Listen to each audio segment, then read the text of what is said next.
नमस्कार दोस्तों। प्रस्तुत है अमरकांत जी की लिखी हुई कहानी एक थी घोड़ा। लंबे कद और डबलंग चेहरे वाले चाचा रामशरण के लाख विरोध के बावजूद आंसू का विवाह वही हुआ। उन्होंने तो पहले ही ऐलान कर दिया था कि लड़की बड़ी बेहया है। आंसू एक व्यवहार कुशल आशावादी नौजवान है जिस पर मार्क्स और गांधी दोनों का प्रभाव है। वह वास्तव में शर्मिला या संकोची भी है। वह संकुचित विशेष रूप से इसलिए भी था कि सुहागरात का वह कक्ष फिल्मों में दिखाए जाने वाले दृश्य के विपरीत एक छोटी अंधेरी कोठरी में था जिसमें एक मामूली जंगला था और मच्छरों की भनभन के बीच मोटे मोटे चूहे दौड़ लगा रहे थे। लेकिन आंसू की यह समस्या इस तरह दूर हुई कि उसके अंदर पहुंचते ही गौरा नाम की दुल्हन ने घूंघट उठाकर कहा, लीजिए मैं आ गई। आप जहाँ रहते हैं मैं वहीं पहुंच जाती। अगर आप कॉलेज में पढ़ते होते और मैं भी उसी कॉलेज में पढ़ती होती तो मैं ज़रूर आपके प्रेम बंधन में बंध गई होती। अगर आप इंग्लैंड में पैदा होते तो मैं भी वहाँ ज़रूर किसी न किसी तरह पहुँच जाती। मेरा जन्म तो आपके लिए ही हुआ है। कोई चूहा कहीं कूद खरखर की आवाज़ हुई।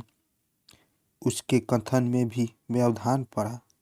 वह फिर बोलने लगी, मेरे बाबूजी बड़े सीधे साधे हैं, इतने सीधे कि भूख लगने पर भी किसी से खाना न मांगे। इसलिए जब वह खाने के पीछे बैठते हैं तो अम्मा कहीं भी हो दौड़ कर चली आती है। वह जिद करके उन्हें ठूस ठूस कर खिलाती है। उनकी कमर की धोती ढीली कर देती है ताकि वह पूरी खुराक ले सके। हमारे बाबूजी बहुत सहा है, लेकिन हमारी अम्मा भी बड़ी हिम्मती है। वह चुप हो गई। उसे संदेह हुआ था कि आंसू उसकी बात ध्यान से नहीं सुन रहा है, पर ऐसी बात नहीं थी। वस्तुतः आंसू को समझ में नहीं आ रहा था कि वह क्या कहे। फिर उसकी बातें भी दिलचस्प थी। उसका कथन जारी था, बाबूजी असिस्टेंट स्टेशन मास्टर थे। बड़े बाबू दिन में ड्यूटी करते थे और हमारे बाबूजी रात में। एक बार बाबूजी को नींद आ गई। प्लेटफार्म पर गाड़ी आकर खड़ी हो गई। गाड़ी की लगातार सीटी से बाबूजी की नींद खुली। गार्ड अंग्रेज था। बाबूजी ने बहुत माफ़ी मांगी पर वह नहीं माना। यह डिमसिम कर दिए गए। नौकरी छूट गई। गांव में आ गए। खेती बाड़ी बहुत कम होने से दिक्कत होने लगी। बाबूजी ने अपने छोटे भाई के पास लिखा मदद के लिए तो उन्होंने कुछ फटे कपड़े बच्चे के लिए भेज दिए। यह व्यवहार देखकर बाबूजी रोने लगे। इतना कहकर वह अंधेरे में देखने लगी। आंसू भी उसे आंखें फाड़ कर देख रहा था। यह क्या कर रही है और क्यों? क्या यह दुख कष्ट बयान करने का मौका है? न शर्म और संकोच लगातार बोले जा रही है।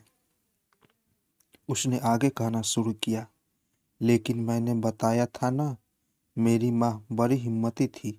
एक दिन वह भैया लोगों को लेकर सबसे बड़े अफसर के यहाँ पहुँच गई। भैया लोग छोटे थे। वह उस समय गई जब अफसर की अंग्रेज औरत बाहर बरामदे में बैठी थी। अम्मा का विश्वास था कि औरत ही औरत का दर्द समझ सकती है। अफसर की औरत मना करती रही।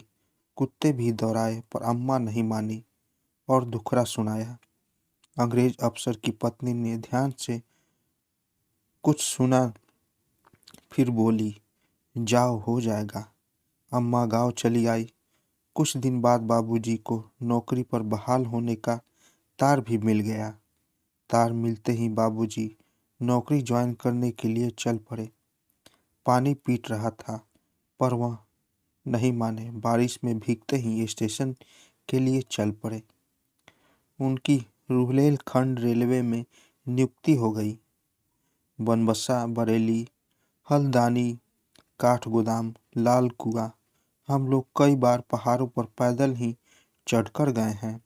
भीमताल की चढ़ाई, राजा झीद की कोठी, उधर के स्टेशन क्वार्टरों की ऊंची ऊंची दीवारें।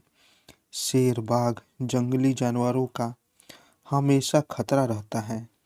एक बार हम लोग जाड़े में आग ताप रहे थे तो एक बाघ ने हमला किया, लेकिन आग की वजह से हम लोग बाल बाल बच गए। वह इस पार से उस पार कूद कर भाग गया। वह रुककर आंसू को देखने लगी, फिर बोली, मैं तभी से बोले जा रही हूँ, आप भी कुछ कहिए। आंसू सब पका गया, फिर धीमे से संकोच पूर्वक बोला, मेरे पास कहने को कुछ खास नहीं है। हाँ, मैं लेखक बनना चाहता हूँ।